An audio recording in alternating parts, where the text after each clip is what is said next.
ایک تکلیف ایسی ہے جو ہم سب کو آنے والی ہے. اللہ جس سے راضی ہوا اس کی روح تو بڑی آسانی سے قبض ہوگی، ورنہ آؤ میں بتاتا ہوں میرے آقا کی زبانی کے نزا کی سختیاں کیسی ہیں. بزرگوں نے کتابوں میں لکھا، شرح الصدور میں امام جلال الدین سیوطی شافعی لکھتے ہیں موت دنیا اور آخرت کی ہولناکیوں میں سے سب سے زیادہ ہولناک ہے. یہ آروں سے چیرے جانے سے زیادہ، کینچیوں سے کاٹے جانے سے زیادہ اور ہانڈیوں میں ابالنے سے زیادہ سخت تر ہے. کوئی سوچ سکتا ہے اتنی تکلیف کے بارے میں؟ اگر مردہ زندہ ہو جائے اور اپنی موت کی نزا کی سختیاں دنیا والوں کو بتا دے تو ان کی نیند اڑ جائے، سارا عیش و آرام ان کا ختم ہو جائے. سنو موت کی تکلیف کیسی ہوگی. حضرت عمر رضی اللہ تعالیٰ عنہ نے حضرت کعب رضی اللہ تعالیٰ عنہ سے فرمایا ذرا ہمیں موت کی شدت کے بارے میں بتاؤ. حضرت کعب نے کہا اے امیر المومنین، موت ایک ایسی ٹہنی کی طرح ہے جس میں بہت زیادہ کانٹے ہو اور وہ انسان کے جسم میں داخل ہو جائے، اس کے ہر کانٹے نے ہر رگ میں جگہ پکڑ لی ہو، اسے ایک آدمی انتہائی سختی کے ساتھ کھینچے تو کچھ باہر آ جائے اور باقی جسم میں رہ جائے. بتاؤ ایسی تکلیف ہم کیسے برداشت کریں گے؟ پھر بھی غافل ہیں، پھر بھی اس کی تیاری نہیں ہے. ارے اتنی تکلیف کے دوران کیا ہوگا؟ سنو میرے میٹھے اسلامی بھائیوں، امام ابن الحاج مکی قدس سرہ مدخل میں لکھتے ہیں کہ جب نزا کا وقت ہوگا، اتنی تکلیف کا عالم ہوگا، دو شیطان انسان کے پہلو میں آ کر بیٹھ جاتے ہیں اور وہ انسانی شکل میں ہوتے ہیں. تکلیف میں تو ویسے بھی بات سمجھ نہیں آتی نا، وہ انسانی شکل میں آئیں گے. آخری وقت بھی شیطان کوشش کرتا ہے کہ ایمان چھین لے اور بندہ بے ایمان ہو کر دنیا سے جائے. سوچو ہم میں سے کس کو ایمان کی فکر ہے؟ ہم میں سے کون اپنی موت کی تیاری کر رہا ہے؟ آج صبح و شام گناہ کر رہے ہیں. جگہ جی لگانے کی دنیا نہیں ہے، یہ عبرت کی جا ہے، تماشا. اے اپنی آنکھوں کو حرام سے پر کرنے والے، کیا مرنا نہیں؟ اے اپنے کانوں کو حرام میوزک اور بری باتوں کو سے بھرنے والے، تجھے مرنا نہیں؟ اے حرام کام کرنے والے، اے سود کا کاروبار کرنے والوں، اے جھوٹ بول کر اپنا مال بیچنے والوں، اے مسلمانوں کو دھوکہ دینے والوں، اے مسلمانوں پر ظلم کرنے والوں، مرنا نہیں؟ آج اکیلے میں بیٹھ کر ایسے گناہ کرتے جیسے کوئی دیکھ نہیں رہا، مگر یاد رکھو چھپ کے لوگوں سے کیے جس کے گناہ وہ خبردار ہے کیا ہونا ہے. ہم سب کو مرنا ہے، خدا را اس کی موت کی تیاری کر لو. آج توبہ کرنی ہے، وہ بڑا کریم ہے. ہو سکتا ہے کسی کے ذہن میں خیال آ رہا ہو گناہ تو بہت ہو گئے، نمازیں تو بڑی قضا ہو گئی، حرام کام تو بہت سارے ہو گئے، اب ہوگا کیا؟ بچوں گا کیسے؟ ہمارا رب بہت کریم ہے، وہ بڑا رحیم ہے. 70 سال بندہ گناہ کرے، ایک بار سچی توبہ کر لے، وہ کریم سارے گناہ معاف کر دیتا ہے. اس کی رحمت چاہتی ہے میرا بندہ بخشا جائے. پکارو تو صحیح اسے، ایک بار سر تو جھکاؤ اس کی بارگاہ میں کہ مولا معاف کر دے، ہو گئی غلطی مالک معاف کر دے، میں بڑا گناہگار ہوں مالک معاف کر دے. اکیلے میں کیے گناہ یہ جانتے ہوئے کہ تو دیکھ رہا تھا مالک معاف کر دے. کر لیے حرام کام، آ گیا شیطان کی باتوں میں ہوں تیرا بندہ، تیرے سوا کون ہے میرا مالک معاف کر دے. میری ماں سے میں نے کئی بار معافی مانگی، ماں نے معاف کیا. اے اللہ تو 70 ماؤں سے زیادہ چاہنے والا ہے، اپنے اس گناہگار بندے کو معاف کر دے.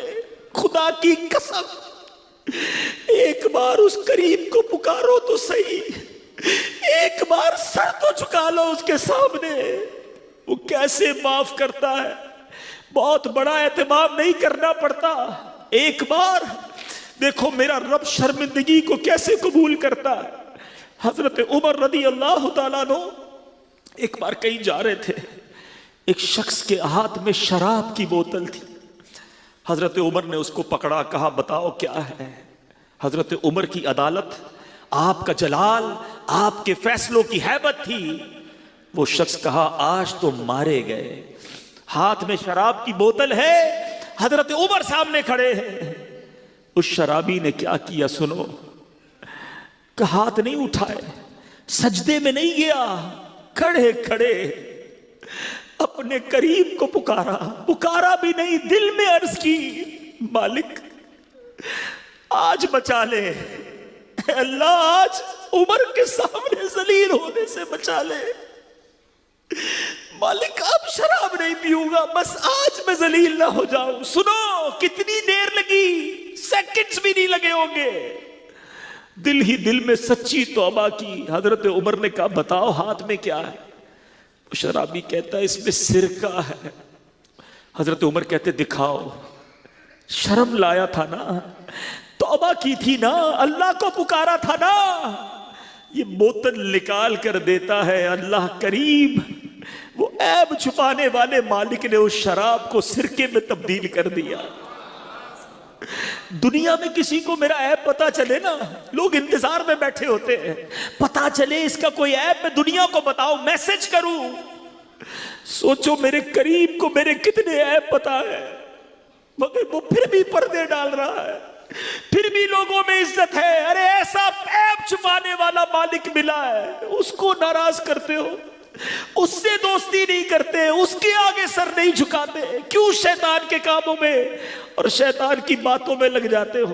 پنجابی شاعر کہتا ہے نا، ایک گناہ میرے ماں پیو ویکھے مینو عمری منہ نہ لاوے، لکھ گناہ میرا مالک ویکھے وہ پھر بھی پردے پاوے۔ وہ پردے ڈالی جا رہا ہے۔ خدا را توبہ کر لیجئے، اپنی آخرت کی تیاری کر لیجئے، یہ مشکل نہیں ہے، اس کو ہیوی ڈوز نہ سمجھو، صرف غفلت ہے۔ چھوڑو ان گناہوں بھری زندگی کو، ایک بار اللہ کی بارگاہ میں سچی توبہ کر کے سر جھکا لو، اور آج پکی سچی نیت کر کے جاؤ، کچھ بھی ہو جائے، ایٹ اینی کاسٹ، کچھ بھی ہو جائے، آج کے بعد میری کوئی نماز قضا نہیں ہوگی۔ ایسا نہیں، ایسا نعرہ لگاؤ دل سے کہ بس آج کے بعد ہماری کوئی نماز قضا نہیں ہوگی، حرام کاموں کے قریب بھی نہیں جائیں گے، اپنے رب کو ناراض کرنے والے کام نہیں کریں گے۔ اب ہمت تو کرو، پھر دیکھو اور اللہ سے ہی مانگو۔ ہاں یہ بھی کئی بار ہوا کہ ہم نے توبہ تو پہلے بھی کی ہے، اللہ سے عرض کریں گے نا ہم ہیں ہی کمزور، یا اللہ پھر توبہ کی ہے، تیرے گھر میں بیٹھ کے توبہ کی ہے کمزور، پہلے بھی کئی بار توبہ کی، شیطان لگا دیتا ہے برے کاموں میں۔ اللہ تو قوت دے، ہمیں ہمت دے، ہمیں استقامت دے، ہمیں اچھا کر دے، ہم مننا چاہتے ہیں اچھا۔ میں نے مانا میں سب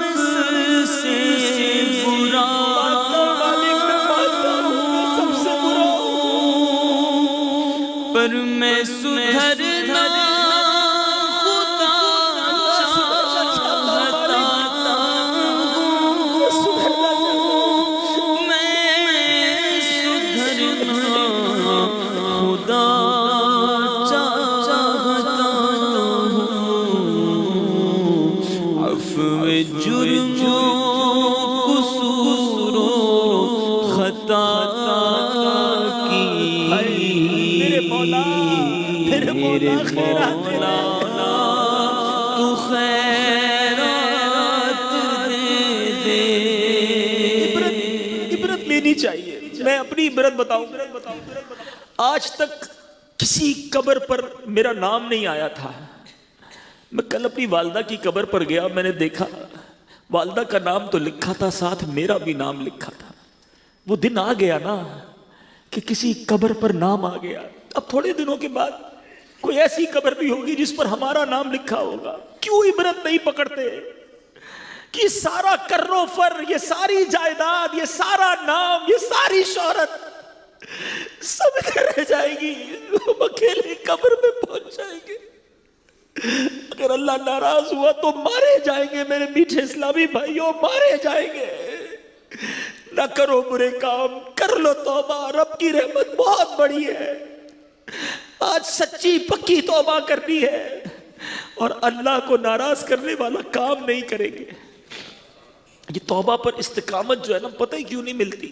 ہم یہ بیان سن رہے، بہت ساری آنکھیں اشک بہا رہی ہیں، مگر پھر باہر نکلیں گے پھر وہی برے دوست، وہی گندے دوست، وہی بری باتیں، یہ سارا اثر اتر جاتا ہے۔ خدا را اس اثر کو باقی رکھنا ہے۔ واقعی آپ نے اگر آج ڈیسیشن لے لیا ہے کہ مجھے سدھرنا ہے، میری قبر روشن کرنی ہے، مر جاؤں گا ورنہ اللہ ناراض رہا، تو اچھا ماحول اپناؤ، چھوڑ دو یہ برے کام۔ دعوت اسلامی ہے نا آپ کے لیے، اس مدنی ماحول سے وابستہ ہوں، اجتماعات میں آئیں، مدنی قافلوں میں سفر کریں، امیر اہل سنت کے مدنی مذاکروں میں شرکت کریں، مدنی چینل بیٹھ کر دیکھیں، یہ زنگ دور ہو جائے گا۔ واقعی شروع میں کئی لوگ کہتے ہیں ہم سدھرنا چاہتے ہیں مگر نیکیوں میں دل نہیں لگتا، یہ شروع کی بات ہے۔ آپ کسی بیمار کو دیکھا، اس کو دوائی اچھی نہیں لگتی، اس کو کھانا اچھا نہیں لگتا، مگر جب علاج ٹھیک ہونے لگتا ہے تو کھانا بھی اچھا لگتا ہے، مزہ بھی آتا ہے۔ آپ کو ابھی اگر نماز میں، عبادتوں میں، درود و سلام میں، قرآن کی تلاوت میں دل نہیں لگ رہا نا، اب کرتے جائیں، یہ تھوڑا بیماری کا وقت ہے۔ ایک وقت آئے گا جب دل کا زنگ دور، میل دور ہوگا تو ہر تلاوت آپ کو لطف دینا شروع کر دے گی، ہر سجدے میں مزہ آئے گا، ہر نعت میں آنسو بہیں گے۔ یہ دل کی صفائی پہلے ضروری ہے۔ آؤ دعوت اسلامی کے مدنی ماحول سے وابستہ ہو جائیں۔ آخری بات، چونکہ ایصال ثواب کا اجتماع ہے تو یہاں میں ایک بات ضرور بچوں سے عرض کروں گا، ان تمام بھائیوں سے عرض کروں گا کہ جن کے ماں باپ دنیا میں نہیں ہیں، ان کی قبر پر ضرور جانا۔ حضرت امام سفیان بن عیینہ بیان ہے کہ جب میرے والد کا انتقال ہو گیا تو میں نے بہت آہ و بکا کی، آنسو بہائے، روزانہ ان کی قبر پر جاتا، مگر کچھ دنوں کے بعد میں اپنی کاموں میں بیزی ہو گیا تو والد صاحب خواب میں آئے، کہا میرے بیٹا اب آنا کم کر دیا ہے، تو کہا کیا آپ کو پتہ چل جاتا ہے میں آپ کی قبر پر آتا ہوں؟ تو والد صاحب نے فرمایا مجھے تیری ہر حاضری کی خبر ہوتی ہے، میں تمہیں دیکھ کر خوش ہوتا ہوں، نیز میرے پڑوسی مردے بھی تمہاری دعا سے راضی ہو جاتے ہیں۔ چنانچہ اس خواب کے بعد میں والد صاحب کی قبر پر پابندی سے جانے لگا، بالخصوص جمعہ کے دن ضرور والدین کی قبر پر حاضری دیں۔ حدیث پاک میں آتا ہے، نبی پاک فرماتے ہیں کہ جو شخص جمعہ کے روز اپنے والدین یا ان میں سے کسی ایک کی قبر کی زیارت کرے، ان کے پاس سورہ یاسین پڑھے تو بخش دیا جائے گا۔ سبحان اللہ۔ اچھا، والدین کی ایک فضیلت تو سب کو یاد ہوگی، حیاتی میں محبت سے دیکھیں تو حج مقبول کا ثواب ہے نا۔ سنو، میرے آقا فرماتے ہیں جو بنیت ثواب اپنے والدین دونوں یا ایک کی قبر کی زیارت کرے، حج مقبول کے برابر ثواب کمائے گا۔ زندہ میں بھی دیکھو تو حج ہے، جا کر قبر کی زیارت کرو تو بھی حج ہے۔ تو اے میرے میٹھے اسلامی بھائیوں، خوب ان کو ایصال ثواب کریں۔ آپ میں سے جب کوئی حج کو جائے، نفلی حج ہو، تو والدین کے نام کا حج کرے۔ حدیث پاک کے مضمون کے مطابق اس کو اپنے حج کا ثواب تو ملے گا، 10 مزید حج کا ثواب عطا فرما دیا جائے گا۔ تو خوب ایصال ثواب اپنے مرحومین کو کریں۔ اور ایک بہترین طریقہ اپنے مرحومین کو ایصال ثواب کرنے کا، ہم نکمے لوگ ہیں، 1 دن 2 دن 40ویں تک، برسی تک یاد رکھیں گے، پھر اپنے کاموں میں مصروف ہو جاتے ہیں۔ اگر ان مرحومین کا کوئی بندوبست اچھا والا کرنا ہے نا، تو میں مشورہ دوں گا کہ ان کے نام کی کوئی مسجد بنا دیں، کوئی مدرسہ بنا دیں، کوئی ایسی چیز بنا دیں جو چلنے والی ہو، قیامت تک چلتی رہے۔ اچھا، اللہ بڑا کریم ہے، کوئی بچہ اپنے والدین کے نام کی مسجد بنائے تو ایسا نہیں کہ والدین کو ثواب ملے گا، اس کو نہیں، بنانے والے کو بھی قیامت تک ثواب ملے گا، جن کے لیے بنائی ان کے لیے بھی ثواب جاریہ ہو جائے گا۔ ہم میں سے بہت سے وہ ہیں جن کے والدین نہیں ہیں آج دنیا میں، ہم میں سے بہت سے وہ ہیں جن کے اساتذہ نہیں ہیں، ہم میں سے بہت سے وہ ہوں گے جن کے دوست نہیں ہیں، آج بھائی نہیں ہیں، بہنیں نہیں ہیں، چچا نہیں ہیں، ماموں نہیں ہیں۔ انہوں نے ہمارے ساتھ زندگی گزاری ہے، ہمارا کچھ تعلق رہا ہے۔ اگر وہ آج زندہ ہوتے تو کوئی تحفہ نہ دیتے انہیں، اگر آج وہ زندہ ہوتے تو انہیں کوئی آپ جناب کوئی تحفہ، کوئی دعوت، کچھ خدمت نہ کرتے ان کی۔ تو آج ان کی خدمت، ان کی دعوت، ان کا تحفہ یہ ہے کہ انہیں اپنی دعاؤں میں یاد رکھیں، انہیں ایصال ثواب کرتے رہیں۔ قبر میں جانے کے بعد اب مردے کو یہی انتظار ہوتا ہے کہ میرے چاہنے والے، میرے رشتہ دار، میرے دوست، میرے شاگرد، ہم ذرا سوچیں نا، جس استاد سے پڑھا ہم نے کب اس استاد کو دعاؤں میں یاد رکھا جس ماں کا دودھ پیا، جس والد نے انگلی پکڑ کر ہمیں چلایا؟ ہمارے بہت سارے دوستوں نے بڑے اچھے دن ہمارے ساتھ گزارے، اگر آج وہ دنیا میں نہیں تو ہم نے انہیں کتنا یاد رکھا ہے۔ یہ ایصال ثواب کا واقعہ مجھے اور آپ کو درس دے رہا ہے کہ دنیا سے جانے والوں کو یاد رکھنا، تم دنیا سے جانے والوں کو یاد رکھو گے، بعد والے تمہیں بھی یاد رکھیں گے۔ یہ ریت، یہ رواج، یہ انداز کہیں بدل نہ جائے کہ اگر آج ہی یہ رواج بنتا گیا کہ لوگ مرحومین کو بھولنے لگے تو کل ایسا نہ ہو مجھے بھی لوگ بھول نہ جائیں۔ میں ایک مشورہ بھی دوں گا، اپنے بچوں کے سامنے، اپنی فیملی کے سامنے اپنے مرحومین کو ایصال کیا کرو، اپنے والدین جن کے والدین نہیں ان کی قبر پر جایا کرو۔ بہرحال درود پاک کی فضیلت ہم نے سنی ہے، محبت کے ساتھ بآواز بلند درود پاک پڑھ لیجئے، صلو علی الحبیب صلی اللہ تعالی علی محمد صلی اللہ علیہ وسلم۔ موت ایک ایسی حقیقت ہے، ایک ایسی ریئلٹی ہے کہ جس سے کسی کو انکار نہیں ہے۔ کمال یہ ہے بہت ساری ایسی ہمارے بلیفز ہیں جس میں دوسرے مذہب والے نہیں مانتے، کئی قومیں کچھ اور مانتی ہیں، کئی مذہب والے کچھ اور کسی بات کو سمجھتے ہیں، ہم کچھ اور سمجھتے ہیں، مگر موت ایک ایسی حقیقت ہے کہ دنیا کے تمام مذہب والے، دنیا کے تمام ملکوں میں رہنے والے، انٹلیکچوئلز ہوں، پڑھے لکھے ہوں یا جاہل ہوں، ہر کوئی مانتا ہے کہ موت آنی ہے، اس سے فرار نہیں ہے۔ اور میرے میٹھے اسلامی بھائیوں، آج ایک قرآنی واقعے کے ذریعے سمجھیں گے کہ سب سے پہلے دنیا میں موت کس کو آئی، سب سے پہلے دنیا سے انتقال کس نے کیا، اور سب سے پہلے تدفین کس کی ہوئی اور کیسے ہوئی۔ یہ قرآنی واقعہ آپ کی اور میری معلومات میں اضافے کا باعث بھی بنے گا۔ عجائب القرآن میں حضرت علامہ عبد المصطفیٰ اعظمی علیہ رحمۃ اللہ کبھی تحریر فرماتے ہیں، روئے زمین پر سب سے پہلا قاتل قابیل تھا جس نے اپنے ہی بھائی حابیل کو قتل کیا۔ یہ دونوں حضرت آدم علیہ السلام کے فرزند ہیں، اور دونوں کا واقعہ کیا تھا کہ حضرت حوا کی ہر حمل میں ایک لڑکا پیدا ہوتا اور ایک لڑکی پیدا ہوتی۔ اللہ تبارک و تعالیٰ نے اس دنیا کا نظام چلانا تھا، اس وقت کوئی اور جوڑا تو تھا نہیں، تو حضرت آدم اور بی بی حوا کے یہاں ہر حمل میں ایک لڑکا پیدا ہوتا، ایک لڑکی پیدا ہوتی۔ ایک ہی باری میں جو بچے پیدا ہوتے وہ تو بھائی بہن کہلاتے، اگلی حمل میں جو لڑکا لڑکی پیدا ہوتے ان کی اب شادیاں ہو سکتی تھیں، مگر ایک ہی حمل میں جو پیدا ہوئے وہ آپس میں شادی نہیں کر سکتے تھے۔ اس دستور کے مطابق حضرت آدم علیہ السلام نے قابیل کا نکاح لیوزا سے جو حابیل کے ساتھ پیدا ہوئی تھی اس کے ساتھ کر دیا، مگر قابیل اس پر راضی نہ ہوا کیونکہ وہ اکلیما سے شادی کرنا چاہتا تھا جو زیادہ خوبصورت تھی، وہ اس کا طلبگار ہوا۔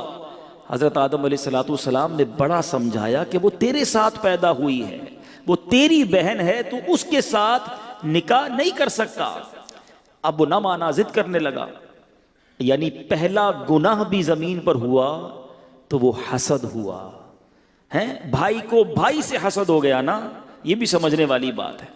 اب اس کے بعد حضرت آدم نے کہا کہ ایسا کرو، دونوں اپنی اپنی قربانیاں پیش کرو، اللہ تبارک و تعالی جس کی قربانی قبول کر لے گا پھر اس کے بارے میں فیصلہ ہو جائے گا، اس کی بات مان لی جائے گی۔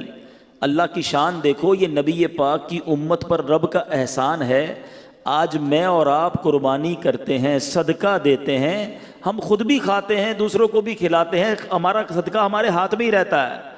پہلے کی قوموں کا دستور یہ تھا کہ صدقہ رکھا جاتا، جس کا صدقہ قبول ہونا ہوتا آسمان سے آگ آتی اور اس آگ کو، اس صدقے کو لے جایا کرتی، جلا دیتی تو صدقہ قبول کہلاتا تھا۔ اب قربانیاں پیش کی گئیں۔ اب میرے میٹھے اسلامی بھائیوں، حضرت حابیل نے جو قربانی پیش کی اس کو قربانی کو آگ آئی آسمان سے اور وہ لے گئی۔ قابیل کے گیہوں چھوڑ دیے گئے، قابیل نے گیہوں پیش کیے تھے اور حابیل نے بکری کی قربانی پیش کی۔ اب قابیل کے دل میں حسد اور بغض پیدا ہوا کہ میرا بھائی جو ہے یہ اس لڑکی سے شادی کرے گا جس سے میں کرنا چاہتا ہوں۔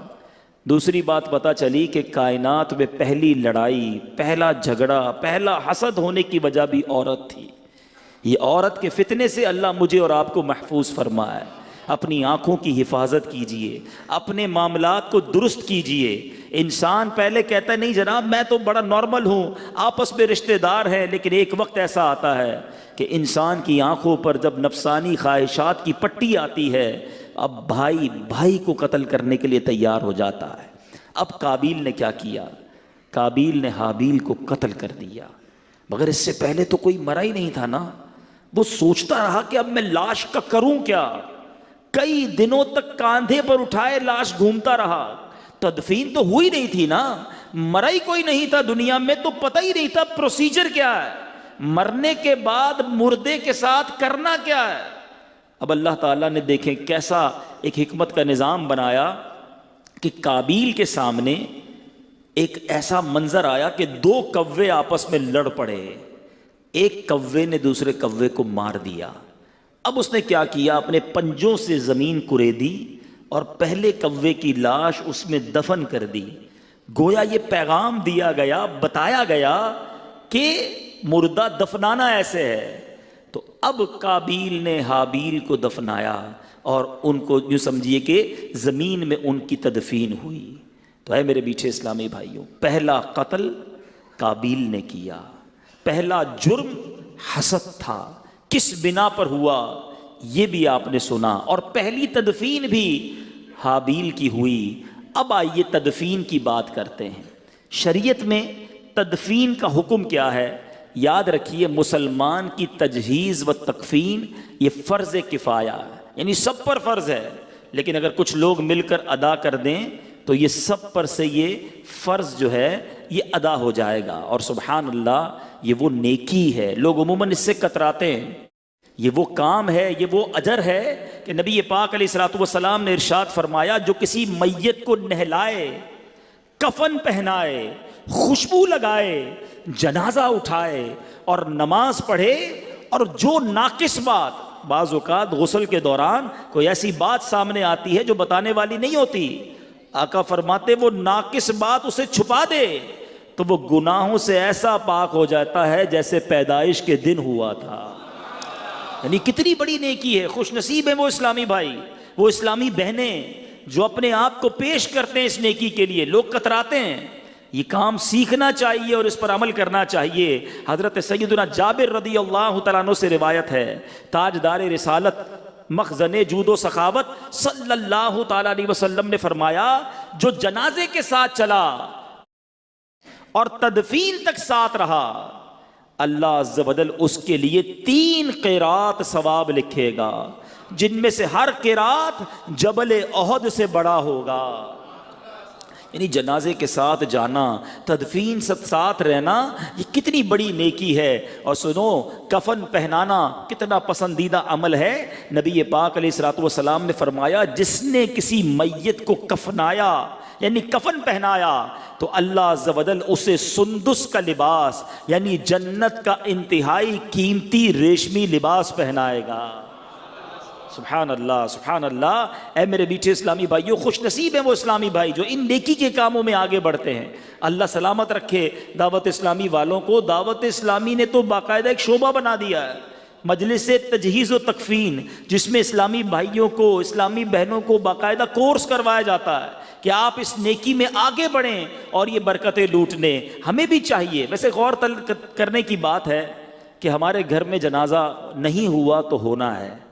میرے گھر میں آج تک جنازہ نہیں ہوا تھا، کئیوں کے جنازے میں گیا تھا، مگر اپنے گھر سے جب جنازہ اٹھا تو بہت کچھ احساس ہوا۔ ساتھ ساتھ یہ بھی پتہ چلا، الحمدللہ ہمارے گھر کی اسلامی بہنوں نے یہ کورس کیا ہوا تھا، تو گھر کی اسلامی بہنوں نے ہی والدہ کو الحمدللہ غسل دیا۔ لیکن ذرا سوچئے میرے اور آپ کا جنازہ ہوا تو افضل تو یہ ہے کہ بیٹا باپ کو غسل دے، بیٹا والد کا جنازہ پڑھائے، بیٹا والد کو سنت کے مطابق کفن دے۔ میرا ایک سوال ہے یہاں موجود سارے اسلامی بھائیوں سے، کیا ہمارے بچوں کو ہم نے یہ سکھایا ہے؟ ہماری فیملی میں کسی ایک کو میت کو غسل دینے آتا ہے، کسی ایک کو کفن دینے آتا ہے، کسی ایک کو نماز جنازہ پڑھنی یا پڑھانے آتی ہے؟ ہم سوچیں نا کہ ہم کیسی تربیت کر رہے ہیں۔ میں آپ کو مشورہ دوں گا. دعوت اسلامی والے مسئلہ بتاتے بھی ہیں، سولوشن بھی بتاتے ہیں. کمال کر دی ہماری اس مجلس نے تو کہ ویڈیو اس کی باقاعدہ VCD جاری کر دی ہے کہ اگر آپ تو ایپلیکیشن بھی آ گئی ہے، اپنے گھر والوں کو بٹھائیں، یہ 1 گھنٹے کی ویڈیو دکھا دیں کہ بیٹا دیکھو ایسے غسل ہوتا ہے، ایسے کفن دیا جاتا ہے، اور ایک آدھ کسی جنازے میں اپنے بیٹے کو ساتھ لے جائیں تاکہ غسل میں کفن میں وہ سیکھ لے، تاکہ جب آپ کا یا میرا انتقال ہو تو افضل یہ ہے، وہ باپ خوش نصیب ہے جس کو اس کا بیٹا سنت کے مطابق غسل دے، اس کو کفن دے، اپنے ہاتھوں سے اسے قبر میں اتارے. تو بہرحال میرے میٹھے اسلامی بھائیوں، اب کچھ مسائل نماز جنازہ کے بارے میں سن لیجئے. کچھ کنفیوژنز بھی ہیں، وہ بھی آج کلیئر ہو جائیں گی. نماز جنازہ فرض کفایہ ہے، ایک بھی ادا کر لے تو سب بری ذمہ ہو جائیں گے، ورنہ جن جن کو خبر پہنچے گی، یعنی کسی نے بھی ادا نہیں کیا تو جن جن کو خبر پہنچی وہ سب کے سب گناہ گار ہوں گے. اس کے لیے جماعت شرط نہیں ہے، کوئی اکیلا بھی نماز جنازہ پڑھ لے، کوئی ہے ہی نہیں جماعت کے لیے، تو بھی نماز جنازہ ہو جائے گی. البتہ اس کی فرضیت کا انکار کفر ہے، یاد رکھیے گا. اچھا، خودکشی کوئی کر لے تو اس میں کنفیوژن ہوتی ہے کہ نماز جنازہ پڑھی جائے گی کہ نہیں. رد المختار کے ذریعے یہ جواب سن لیجئے کہ جس نے خودکشی کی، حالانکہ یہ بہت بڑا گناہ ہے، مگر اس کی جنازے کی نماز بھی پڑھی جائے گی. اگرچہ قصدن جان بوجھ کر خودکشی کی ہو تو اسے غسل بھی دیں گے اور نماز بھی پڑھیں گے. سبحان اللہ. جنازہ پڑھ لیا، اب جنازے کو کاندھا دینے کا کتنا ثواب ہے. میں نے براہ راست کبیرہ گناہ معاف ہونے کی میں نے 2 ہی عمل پڑھے ہیں آج تک کہ جس میں کبیرہ گناہ معاف کرنے کی بشارت دی گئی ہے. ایک حاجی کو کہ جب وہ جمرات کی رمی کرتا ہے، ہر کنکر پر اس کا ایک کبیرہ گناہ معاف کر دیا جاتا ہے. ہم اللہ سے دعا کرتے ہیں اسی سال ہمیں حج کی سعادت عطا فرما. جمرات کی رمی ہو، ہر کنکر پر کبیرہ گناہ معاف. لیکن چلو یہ تو سال میں ایک موقع ہے نا. میرے اللہ کی رحمت دیکھو، نبی پاک فرماتے ہیں جو جنازہ لے کر 40 قدم چلے اس کے 40 کبیرہ گناہ معاف کر دیے جائیں گے. اب ہمارے ایک بڑا عجیب رواج ہو گیا ہے، 2 قدم چلیے آواز لگاتے ہیں. امیر اہل سنت بڑی پیاری تربیت فرماتے ہیں کہ آواز بھی لگانی ہے تو لگاؤ کہ 10 قدم لے کر چلیں، چاروں پائے پر 10 قدم لے کر چلنا یہ سنت ہے. صدر الشریعہ بدر الطریقہ تحریر فرماتے ہیں شوہر اپنی بیوی کے جنازے کو کاندھا بھی دے سکتا ہے، قبر میں بھی اتار سکتا ہے، اور منہ بھی دیکھ سکتا ہے. لوگ کہتے ہیں چہرہ نہیں دیکھ سکتا، چہرہ بھی دیکھ سکتا ہے. صرف غسل دیتے وقت بلا حائل اس کے بدن کو نہیں چھو سکتا. اب چند احکام سن لیے، چند فضائل سن لیے. اب آتے ہیں آج کے بیان میں میسج کی طرف. آج ہم کیوں آئے ہیں، ہم نے اس سے کیا عبرت لی ہے؟ ہم ایک میت کو ایصال کرنے آئے ہیں، ایک مرحومہ کی یوں سمجھیے کہ یاد میں یہ اجتماع ہوا ہے. کبھی جنازے میں جاتے ہیں، کبھی سویم میں جاتے ہیں، کبھی 40ویں میں جاتے ہیں. کوئی عبرت، کوئی میسج اپنے لیے لیتے ہیں کہ نہیں؟ جنازہ آگے آگے کہہ رہا ہے اے جہاں والو، جنازہ آگے آگے کہہ رہا ہے اے جہاں والو، میرے پیچھے چلے آؤ تمہارا رہنما میں. قبرستان کی دعا ہم میں سے کئیوں کو یاد ہوگی، اس میں بھی پیغام یہی ہے، السلام علیکم یا اہل القبور یغفر اللہ لنا ولکم وانتم سلفنا ونحن بالاثر.